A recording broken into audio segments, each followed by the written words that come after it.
fishermen to fill their nets. A daily ritual which has continued unchanged for 4 centuries, the prow has proved itself to be a worthy craft. An interesting aspect of multi-hulled vessels is that they have no keel, therefore providing favorable weight versus strength ratio. The early builders of these crafts already knew this design would increase their boat's speed. It's an ancient technique, very ancient.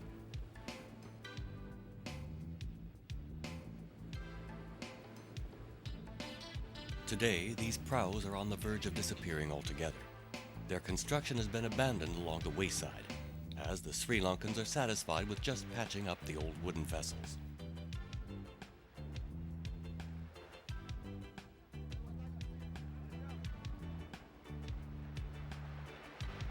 In the near future, the last prows made according to the old traditional ways may no longer exist in the Indian Ocean. Never again will they sail, except in the dusk of the centuries, on the sea of memories.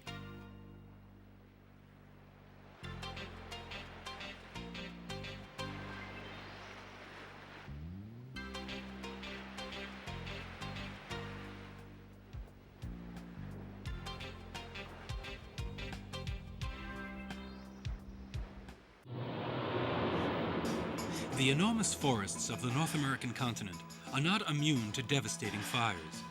To effectively fight these blazes, Americans have trained parachuting firefighters, the smoke jumpers. They undergo a commando-like training to perform ant-like work.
Rising from the middle of the forest floor, 2,500 meters in altitude, the Caradum Watchtower overlooks thousands of hectares of pine and fir trees.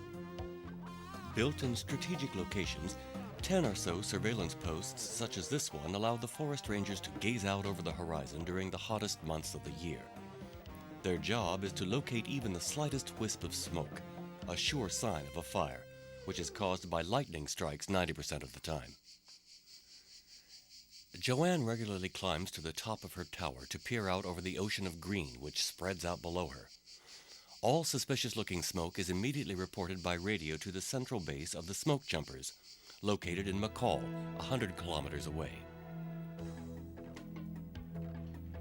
Smoke jumpers are volunteer parachuting firefighters. Coming from all walks of life, these men and women have chosen to protect nature in their own way.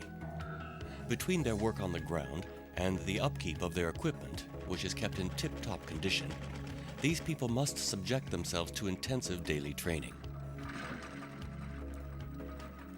Parachute training means performing dozens of jumps. The volunteers must learn how to take the jolt of the parachute opening, cramped in their reinforced nylon jumpsuits, their faces protected by grilled helmets. It's true that it's not unusual to land in the trees. At a speed of 3 meters per second, the branches become dangerous spears that can easily pierce a body.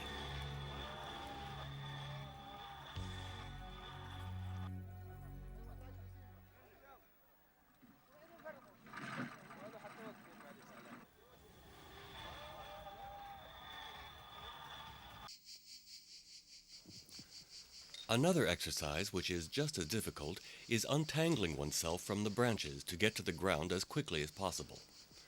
Each smoke jumper carries a nylon rope in his package, which can be used to rappel down if needed.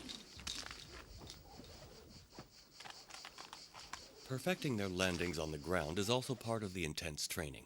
Throwing oneself out of the back of a pickup truck going 30 kilometers an hour recreates the same impact the parachutist